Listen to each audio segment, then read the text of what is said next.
So today I want to bring you a message to be calm. I want to bring you a message to seek the peace of God and to let that arbitrate in your heart to bring a reward. I want to remind you about what we should be doing in the body, in our bodies, as we are alive, and what we should be doing if we are to face death. There's a lot of uncertainty right now about what lies ahead in the future. We've seen some huge problems develop in the United States, for example, which the whole world shares in. Whatever happens in the United States affects the entire world at some level. With the COVID and the way the United States has reacted to that, the divides between the people that already existed over the issue of Christ.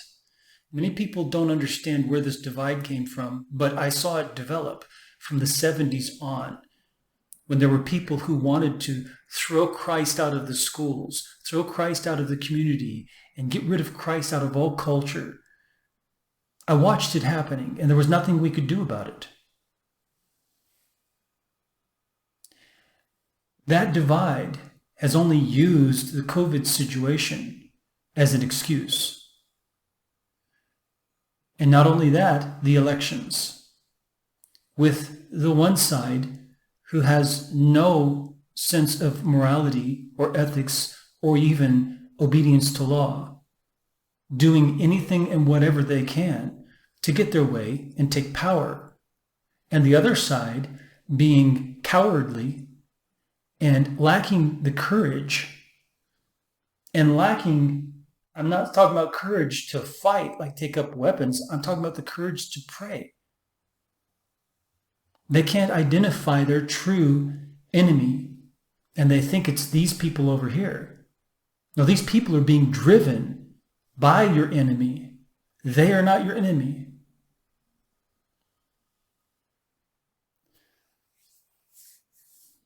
We do not wage war according to the world, according to flesh and blood. Our enemies are against the principalities and powers of the dark realm of the devil. That's who our enemy is, and we must keep that in mind. Those people are not our enemies. It may seem like that. They might want it to be that way, but you can't give in to that. So I want to read to you from Philippians chapter 1. And I think that this will help set things in the proper orientation for you, whether you face death in the near future over knowledge of God, obeying Christ, or if you continue to live in the body. And as you continue to live in the body, no matter how long you have, this should be your focus. And we're reading Paul, who's writing to the Philippian church while he's imprisoned. So these are his prison letters: Ephesians, Philippians, Colossians, and Galatians. Those four are the Pauline prison letters. He wrote from in prison. So when you read them, as you read them, you must keep that in mind, that Paul is writing from being imprisoned. Galatians, Ephesians, Philippians, Colossians. Let's go ahead and read in Philippians chapter 1. According to my earnest expectation and my hope that in nothing I shall be ashamed, but that with all boldness, as always, so now also, meaning as always in the past, so now also Christ shall be magnified in my body, whether it be by life or by death. Either way, whether it be by life or by death, that Christ shall be magnified in my body, as has always been the case. Now, maybe it hasn't always been the case for you. Maybe you haven't magnified Christ in your body. Maybe you haven't. Maybe you're a young couple who's been preparing to get married and you've slipped up and fornicated. You're not glorifying Christ in your body when you do that. It's an example. 21, for to me to live is Christ, and to die is gain. For to me to live is Christ, and to die is gain. But if I live in the flesh, this is the fruit of my labor. Yet what I shall choose, I what not, he can't decide. For I am in a strait betwixt two. I'm in dire straits. I'm in between two options here. And, there's benefit on both of those. Having a desire to depart and to be with Christ, which is far better. Nevertheless, to abide in the flesh is more needful for you. This is very critical. Don't overlook that as, this is Paul. This is his ministry. That's what he's doing. No. This is for you. Nevertheless, to abide in the flesh is more needful for you. Meaning that your purpose, as long as you are alive in the flesh, is to look after the needs of the others, brothers and sisters, the brethren. They have need of you in your ministry to them, whatever it is, no matter how small. We don't all have to be pursuing some great and amazing ministry, because every ministry is amazing, no matter how small. The Lord is the one who determines whether you're fine china that's kept away and pulled out for special purposes, or you're the daily utensils that are pulled out every day and used every day. He's the one who makes you which one you are. So don't be jealous if someone is one and you're the other. No. Nevertheless, to abide in the flesh is more needful for you. Verse 25. And having this confidence, if you don't have that confidence, you need to find that confidence, knowing that this life in the flesh is for Christ. Therefore, your purpose of being in the flesh is to meet those needs of the brethren. Let's keep going. I've got a fly going around here. I don't know. She got in.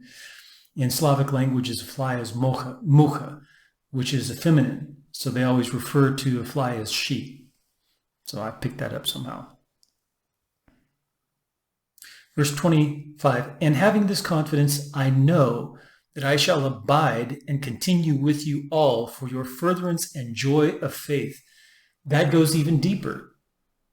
What is our point of life in the flesh, in addition to meeting the needs of the brethren, is to help further their journey with Christ and their joy of their persuasion in Christ. Because faith means persuasion. It's literally persuasion. In the rooted word, you'll find it translated persuasion. You don't find the word faith. You find persuasion. Because literally that's what the word means. And in English, faith means something a bit different than persuasion. The furtherance of the brethren and their joy of faith. 26. That your rejoicing may be more abundant in Jesus Christ for me by my coming to you again. Verse 27, only let your conversation be as it becometh the gospel of Christ, that whether I come and see you or else be absent, I may hear of your affairs, that ye stand fast in one spirit, with one mind, striving together for the faith of the gospel. So This word conversation is always suspicious when you see it in the King James. You have to go look at the Greek. It's not let your conversation, it's an imperative that you must be as a citizen of the church, of the nation of God, right here. To behave as a citizen, you must. It's imperative. And it's middle. So that means it means that you must make yourself behave as a citizen. It says only appropriately of the gospel of Christ, you must make yourself behave as a citizen. Okay? It's literally what it means. That whether I come and see you or else be absent, I may hear of your affairs, that ye stand fast in one spirit, European, one spirit, with one mind, striving together for the faith of the gospel. Verse 28. And in nothing terrified by your adversaries. Do not be terrified by your adversaries in anything. I don't care who it is. Which is to them an evident sign, token means sign, an evident sign of perdition, but to you of salvation, and that of God. All right, so that word perdition is apolea, which means to destroy from off of, like it's a complete destruction. So by you not being terrified by your adversaries in anything at all, that becomes a sign to them that they're going to be completely destroyed, like irrevocably destroyed. And also, it's a sign to you that you will be saved from God. It's from God, that sign. That ability to not be terrified by your adversaries is from God. And you must keep this in mind. Throughout the next few years and what's to come, you must keep this in mind. Keep this video and keep it in mind. Verse 29, and we'll end with this one. For unto you it is given in the behalf of Christ not only to believe on him, but also to suffer for his sake. But also to suffer for his sake. So what it's saying in the Greek here is that you are suffering over him because of your faith in him. And it's into him. To believe into him, to be persuaded into him, but also to suffer over him. So we do have it in the rooted word translated, and this is far more accurate. It says that it is made cheerful to you over Christ. It's not granted. It's not that at all. It's from charis, which means cheerfulness. That it is made cheerful to you over Christ. Not only is it persuaded into him, that cheerfulness is persuaded into him. That's saved by grace through faith, right? Because it's from the cheerfulness that we're made into cheerfulness over Christ and persuaded into him. That's why it says we're saved by grace through faith. But also it suffers passion over him. That's the action. Those are the works, the deeds, the actions.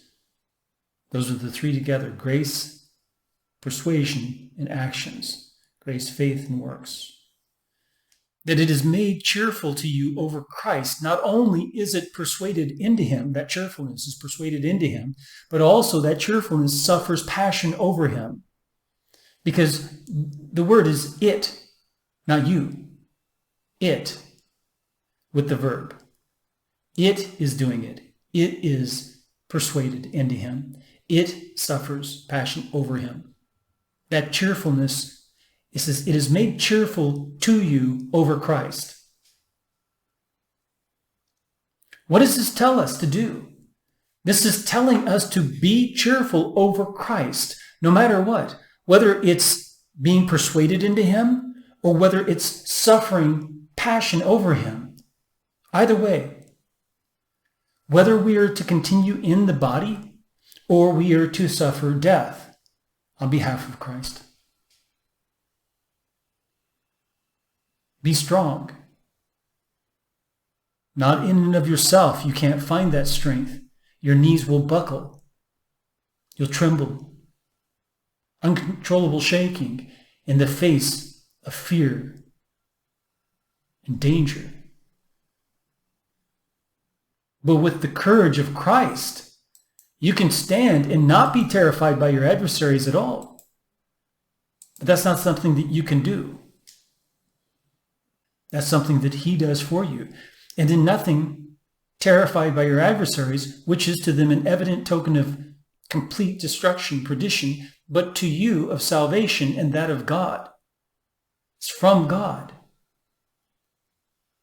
It's not from you, it's from God. Remember these words. You may need them soon. May the Lord bless you as you seek him with all your heart. Remember to subscribe down below and like the video and share it on your Facebook and other social media. And then make a comment, whether a question or a comment. We read all of them and we try to respond to all. Get on over to our website, The Rooted Word, and start reading the translation and also the articles we've posted. It's at therootedword.com, therootedword.com. And may the Lord bless you as you seek him with all your heart.